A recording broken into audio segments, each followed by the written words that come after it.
Hey friends, welcome back to Acre Homestead. My name is Becky, and today we're going to be harvesting and preserving and making some power green powder. And it's something that I made last year, and you haven't seen me cook with it yet because I used it all up. I put it in almost everything I cooked. And I'm hoping that this year I make enough to last for an entire year. First, we're gonna go around the garden and we're gonna harvest a bunch of different greens, and then we'll take it inside and I'll show you how I preserve it so that it'll last for an entire year. The first thing I just harvested there was some green leaf kale, and I've got an area over here where I have a ton of different varieties of kale, and unfortunately some of them did go to seed when we had that 115-degree weather. Some of it's still holding on pretty good, so let's go ahead and get this harvested. The really cool thing about kale is if you just harvest around the outside leaves, it continues to grow for you. What I mean by harvesting around the outside is if you follow the center stalk, there's going to be some baby leaves coming right out of the center. And what you want to do is just pick around the outside, and that plant will continue to grow. This is a little bit of Swiss chard. I actually did harvest some of this yesterday because I started making the greens powder yesterday. So I was coming in here to harvest some blue curl kale in here, and I find this little ladybug, which is awesome because ladybugs eat aphids, and aphids tend to love kale for some reason. I'm not sure why. One of my first videos was actually planting out this kale bed, and I did an experiment. I planted some of my black beans around it because they were supposed to be bush beans, but they're growing really tall, so I'm not sure if it was a good idea or a bad idea to do that, but they definitely are growing up between the kale plants. You may be wondering why I'm harvesting beets when I'm making green powder. It's because beet greens are just as edible as the bulb. Swiss chard is actually in the beet family, and the leaves of beets are very similar to Swiss chard.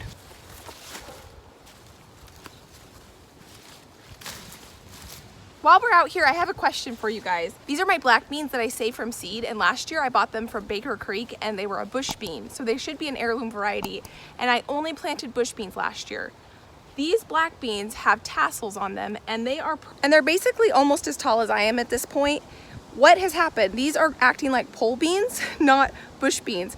And I'm confused because they're an heirloom variety, and I saved the seed, and I only planted bush beans last year. What's going on with these?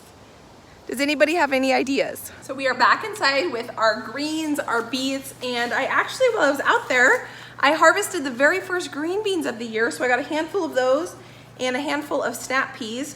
So we are gonna make dinner with this too. We're gonna make dinner with the snap peas and the green beans. I already have on the stove right there, I have some meatloaf that I had made in a freezer meal video. If you wanna watch that freezer meal, it will be linked up there for you and down in the description box below. And last night I went ahead and got that freezer meal out of the freezer, and I thawed it.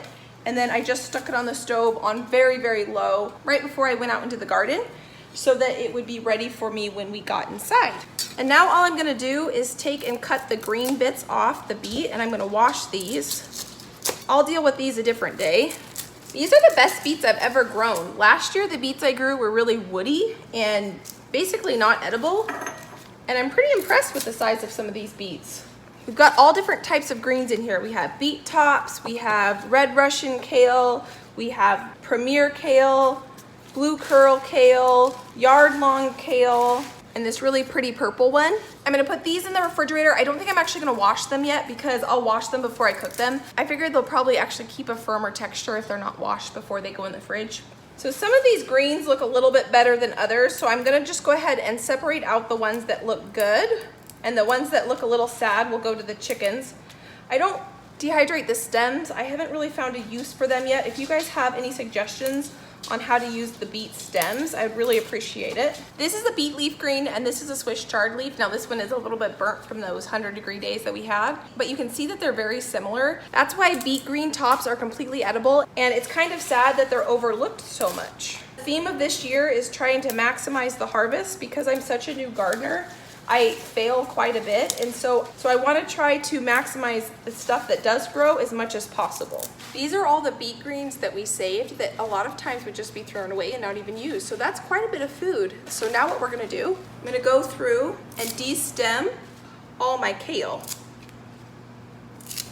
De-stemming your kale basically just means you take the stem and you pull against it. My kale plants are still a little bit little, so I'm hoping that throughout the year that they get a little bit bigger. So I just washed it all. If the leaves do come in clean, I don't always wash them, but there was some aphids on these leaves, so they definitely needed to be washed today. So I've been using the top of my dehydrator for dehydrating things because I only have a 5-tray dehydrator, and it's actually working really well. This is some basil that I just put on there, and I'm just de-stemming it now. So I filled this dehydrator with kale yesterday, along with a bunch of chard and beet greens. And all we're gonna do now is go ahead and put them in this jar.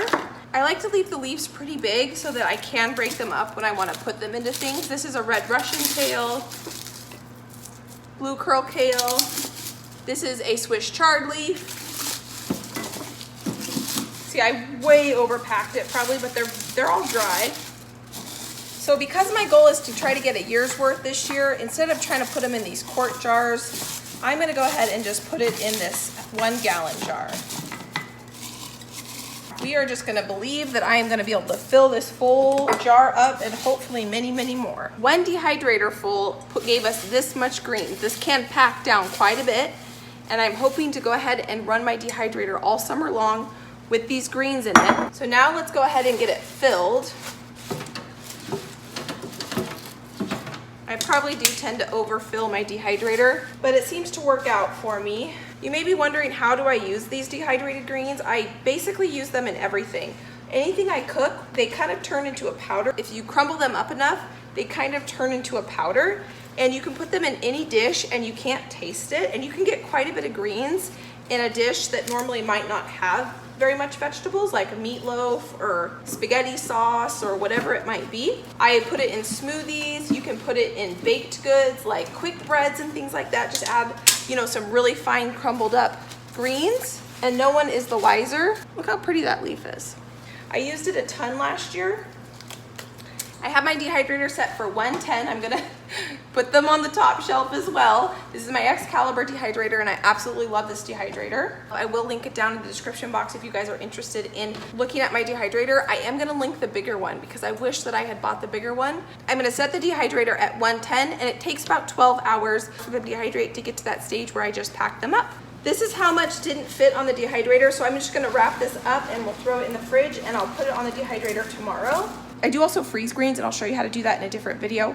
And I kind of use frozen greens as more of when I want the texture and I want you to know that there's greens in it. I use the frozen ones, and then I use these when I kind of want them to be hidden in the dish. Not that my husband and I don't like greens, we really do like greens, but sometimes I like to just try to add a little bit extra nutrients when I can. Now that the greens are in the dehydrator, let's go ahead and get dinner cooking. Like I said, I have the sloppy joes here warming up. I'm gonna get these green beans and peas cooked. I just put a dab of butter in this cast iron skillet. I'm gonna turn it on high, just so you know what else I have going on in the kitchen. I went ahead and threw in one of my other freezer meals in here, which is the fajita chicken, because tomorrow we're gonna have burrito bowls. And instead of having to cook it later and heat the house up twice, I just decided I'm gonna go ahead and cook it right now. And then in the Instapot, I have some Mexican rice. Before we went out into the garden to harvest those greens, I threw in some rice in here with a can of green salsa. And this is going to be for the burrito bowls tomorrow. My butter is ready to go. I'm gonna throw in the green beans because these are gonna take longer to cook. One trick that I learned last year when you're harvesting your green beans, instead of pulling the whole thing and pulling the flower end as well, when you come in, you then have to chop that end off. When you go to harvest them, snap them right there and leave that end on the plant, so that when you get inside, you don't have to take the step of cutting that off. So I'm gonna put this lid on here and let that kind of cook. I'm gonna turn the sloppy joes up so that they actually get warm for us. I'm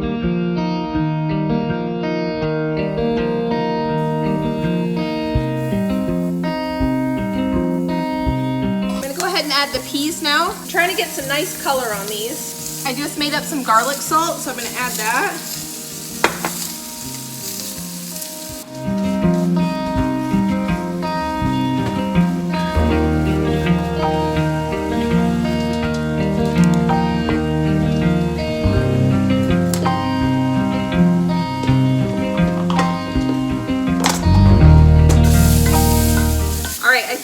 Done.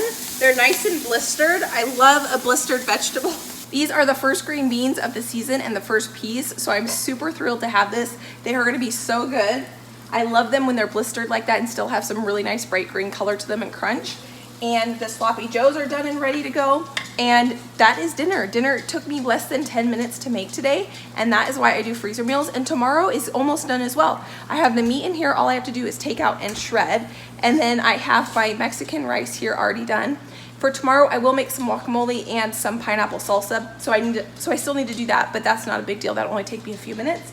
And that is why I like to do freezer meals, because I am so busy, especially right now with the garden, now that it is full swing harvest. Now that the green beans are starting to come in, it means it is gonna get pretty crazy with harvest. So I need to have these convenient meals in the freezer for me so that we can still eat nice homemade meals, but I can still get all the other things done that I need to around here. I hope you guys enjoyed hanging out in my garden and my kitchen as I dehydrated those greens, and you got to see me throw dinner together and see how I cook with my freezer meals and how I cook my garden fresh produce. I hope you guys enjoyed this. If you did, please give it a thumbs up. If you feel like anyone you know might enjoy my videos, please share them. I'd greatly appreciate it.